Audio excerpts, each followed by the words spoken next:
Sanciu, geologo, abbiamo dato vita a questa serie di eventi, incontri, escursioni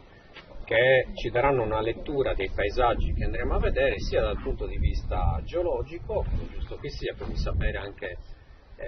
che origine hanno le rocce che calpestiamo, la terra, l'origine appunto dei monti e del paesaggio che ci circonda, e per passare poi alla vita umana, quindi capire quali sono state le prime frequentazioni umane di questi territori. Quindi è giusto veramente non scindere queste due materie importantissime, perché spesso la geologia tende a incidere anche sulla formazione delle civiltà. Io credo che se non avessimo avuto questa grande abbondanza di pietre in tutta l'isola, in tutta la Sardegna, non sarebbe mai nata la civiltà nuragica e, se vogliamo ancora prima, la civiltà megalitica che ha prodotto Menhir e Dolmen.